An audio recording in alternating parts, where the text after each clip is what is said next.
नमस्कार जय जगन्नाथ ए to Z info gallery को आपण समस्त को वेलकम। देखंतु आज रे वीडियो रे हम डिस्कशन करबा जे ओएसएपीआरबी रो जॉइनिंग डेट केबे सुदा आसी पारे, ओवरएज पिला जो केस करथिले तार अपडेट ऊपर, पुलिस एसआई रो रिटन एग्जाम कोन केबे होबो एवं पीएमटी ड्राइवर रो फिजिकल डेट केबे सुदा आसी पारे से विषय हम डिस्कशन करबा। देखंतु प्रथमतः ओएसएपीआरबी रो जो जॉइनिंग डेट थिला आपण मानकर 17 तारिख रे ताको पोस्टपोन कर दिया जायछि। ओके, तो जो ओवरएज पिला माने एज रिलैक्सेशन पाई केस करथिले तांकर 20 मार्च रे सुनानी रहिछि। ओके, 20 मार्च रे तांकर सुनानी हबो। तो एटा 20 मार्च हेई पारे 25 एटा किछि ग्यारंटी नाही जे 20 मार्च रे फाइनल ही हबो। तो मैं आशा करू जे 20 दिन रे 20 तारिख रे ही 20 मार्च रे किछि रिजल्ट आसीबो, बुझि परछंती। तो तांकर जेतल ओवरएज पिलांकर हियरिंग ता सरीबो ता परे आपण मानकर जे जो क्वालिफाई करचंती तापरे जॉइनिंग करिवे, बुझि परछंती। जो पिला माने क्वालिफाई कर दैछंती तांकर कोन ना मेल आईडी कंफर्मेशन लेटर पळे आछि जे 17 तारिख जो मानकर जॉइनिंग थिला निर्दिष्ट बाटालियन ने से माने पानिक होबार नाही, तांको चाकरी केई नेबे नाही, बुझि परछंती। ओवरएज पिलांकर एज रिलैक्सेशन मिलला परे तांको पई अलवा साइट पोर्टल खोला हबो। एबे भी सुधा ओएसएपीआरबी रो विभिन्न बाटालियन रे पाखा पाखी आमे जे देखिबा 150 प्लस वैकेंसी रहिछि विभिन्न प्रकार बाटालियन रे। ओके, तो को बाटालियन ने केते वैकेंसी रहिछि ता पई वीडियो रहिछि चैनल रे प्लेलिस्ट रे जाई देखिनो, बुझि परिलो। तो से माने टोटली पानिक होबार नाही, जो मानकर जॉब कोन ना फिजिकल क्लियर कर दैचंती लेटर्स मान को आसी कंफर्मेशन मेल टे 17 तारिख रे जो जॉइनिंग थिला तांको चाकरी के नै परिबेन से फिक्स अछंती, बुझि परले। तो एबे हम डिस्कशन करिवा जे ओएसएपीआरबी रो जो कोन ना ओवरएज पिलांकर देखंतु जो माने ओवरएज पिला से तो कोन केस करछन 20 मार्च रे हियरिंग अछि। 20 मार्च परे जा डिसीजन आसीबो तापरे नु अपडेट रहउछि जे पुलिस एसआई रो एग्जाम कोन केबे हबो, हला कि रिटन एग्जाम। देखंतु 8 एवं 9 मार्च रे थिला तो किए कहउछंती साइमल्टेनियसली कोन ना जेहेतु तीनिटा एग्जाम पडिला सेही दिन पिलांकर कोन ना कन्वीनियंस अनुसार ताकू बातिल करा गला, किंतु निर्दिष्ट सोर्स रु कोन ना सिक्रेट सोर्स रु जणा जाउछि जे क्वेश्चन लीक हो जाईछि, बुझि परछन। त सत्यता कोन ए पर्यंत ऑफिशियली डिक्लेयर होइनी। तो आपण माने मानि चलंतु ओएसएपीआरबी रो जेहेतु ओवरएज कोन ना केस ता आपण कोन अछि पेंडिंग अछि 20 मार्च रे सुनानी, तो एइटा आगे सरू तापर पुलिस एसआई तो बहुत लेट रे अछि, बुझि परछन। पाखा पाखी एप्रिल लास्ट रे मानि चलंतु आपण मिड ऑफ एप्रिल किबा एप्रिल लास्ट मध्ये हो जाई पारे रिटन एग्जाम रो डेट आसु पुलिस एसआई रो। आउ बाकी रहला पीएमटी ड्राइवर रो, हला कि आंकर अपडेट कोन हला।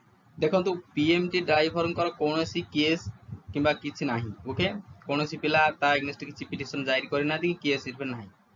तो केवल ओएसएपीआरबी रो ओवरएज पिलांकर जो केस चलीछि सेटा सरी गला परे आपण मानकर जे कोनोसी मोमेंट रो मध्ये फिजिकल डेट आसी पारे, बुझि परछंती। तो जो पिला माने पीएमटी ड्राइवर रे कुआ जाईथिला पाखा पाखी यूआर कैटेगरी 30 प्लस बेले आनिचो एवं एससी एसटी 25 प्लस बेले आनिचो, से माने रिटन एग्जाम कोन ना से माने फिजिकल पई निजु प्रस्तुत करो। फिजिकल ले को भलिया पिला कटुचंती आपण माने देखि परुथिबे ओएसएपीआरबी रे रिसेंट जो कटिले बहुत पिला कटि गेले, एबे वैकेंसी पडिची 150 प्लस वैकेंसी विभिन्न प्रकार बाटालियन रे, बुझि परछंती। तो निश्चित भाबरे फिजिकल इवेंट को क्लियर करिया बहुत कष्टकर पाठ, कष्ट करिया बहुत कोन होउची ना प्रॉब्लमेटिक होउची। तो क्लियर करिया तो ता प्रति आपण ध्यान दियंतु, रिजल्ट त जेबे नाही सेबे आसीबो, बुझि पाइले। तो ओएसएपीआरबी रो जॉइनिंग डेट 20 मार्च परे क्लियरली जणा पड़िबो, आपण माने सेही तारिख जा वेट करंतु। 20 मार्च जो सुनानीटा हबो तांकर जदी क्लियरली ठीक ठाक तांकर सुनानी सरी जाउची ताहाले जॉइनिंग डेट मासे 1.5 मास भीतर आसी पारे, बुझि पाइले। पुलिस एसआई रो जो रिटन एग्जाम डेट सेटा मध्य आपण मानि चलंतु पाखा पाखी 1 मंथ परे हबो, हला मिनिमम तो 1 मंथ भीतर संभव नुए। तणु एप्रिल लास्ट वीक जाके आपण माने धरि चलंतु, एप्रिल लास्ट वीक आरी भीतर जाई कि कोन होबो ना एग्जाम होबो आरी भीतर। तापर हला पीएमटी ड्राइवर रो फिजिकल डेट सार कोन केबे आसीबो। देखंतु पीएमटी ड्राइवर ने किछ प्रॉब्लम नाही, केवल ओएसएपीआरबी रो हियरिंग ता सरिला परे पीएमटी ड्राइवर रो फिजिकल डेट को मोमेंट रे बाहर जाई पारे। तणु निजको से भलिया प्रस्तुत रखंतु, स्मार्ट रहंतु, बुझि परले। तो केवल डेट को वेट करी फिजिकल छाडंतु नाही, बहुत हैरान हेबे को मोमेंट रे फिजिकल डेट काढिबो। एवं आपण माने जानि थिबे 2835 बळा पिलांग से सिलेक्शन करिवो 7 टाइम पिलांग को 405 पदवी थिला पीएमटी ड्राइवर रे। तो आपण जदी फिजिकल न करथियो फुल फसी जिवे, बुझि परछन। तो स्मार्ट होंतु, स्मार्ट अप्रोच रे काम करंतु, 20 तारीख जाए वेट करंतु 20 मार्च रे कोन आसुची रिजल्ट ताकू देखंतु हियरिंग टा ओके तो तापर जाइकरी नेक्स्ट आम डिस्कसन करवा कौन हो पारे। बहुत पिला माने कहथिबे देखंतु आमर कोन दोष थिला आमे तो कोन ना एग्जाम देलु एग्जाम रे क्लियर कलु ओके एवं फिजिकल मध्ये क्लियर कलु आमे जॉब पाया पय योग्य निश्चित यू ऑल आर कोन ना सुइटेबल फॉर योर जॉब किंतु प्रॉब्लम होची कोन जो माने ओवर एज पिला केस करछन्ती तांकू भी किछि कंसीडर करा जाउ तांको केस न नाही आपण मानको पय चांसेस रहिछि तो आ गोटे दिटा चांसेस अछि आपण मानकर तो होई जाईछि कोन ना जॉब होई जाईछि कहला बलिया केवल 17 18 रे जॉइनिंग थिला ओवर एज पिलांकर हियरिंग परे आपण माने पुनी से जॉइनिंग दबो जेमिति फायरमैन न केस हेइतला 2 मास 2.5 मास कोन कर देला ना पेंडिंग पड़ी गला तो तापरे जनवरी मास रे से कोन कर देला ना समस्त को जॉइनिंग दे देला बुझी पारले सेथि भी फायरमैन ने ओवर एज पिला किछि केस करिथिले बुझी पारले तो आपण माने सेही लोकन कथा भाबंतु जो पिला मानकर डेट कोन ना ओवर हो जाईछि बुझी पारले एज से माने आ एलिजिबल नाहंती तो से मानन पय ही लास्ट चांस दबा उचित बुझी पारछन समस्त को तो चला जीव ना तो आपण मानकर हो जाईछि आपण माने निर्दम रे बसंतु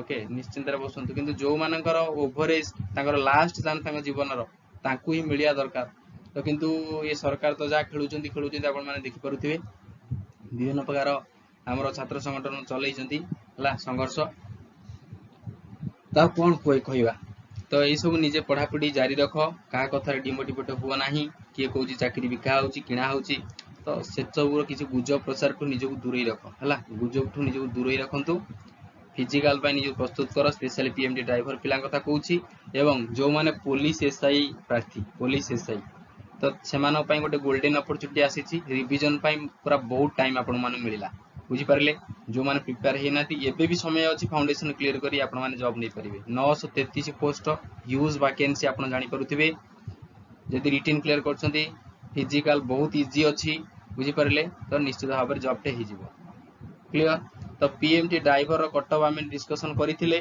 पीएमटी ड्राइवर रो जदि यूआर म आपण कहबी जदि 35 प्लस अछि प्रिपेयर हो एससी एसटी जदि 30 भलिया अछि निजे को प्रस्तुत कर 30 प्लस बुझी पारले निश्चित भाव में सिलेक्शन हबो फिजिकल जारी रखंतु जो माने नुवा अछन चैनल सब्सक्राइब कर देबे वीडियो को लाइक कर देबे संग साथी मन सहित शेयर करिवे बुझिले 20 तारिख जा वेट करंतु मार्च 20 परे जा हियरिंग आसीबो आपण मानु जणै दिया जिवो थैंक यू जय जगन्नाथ।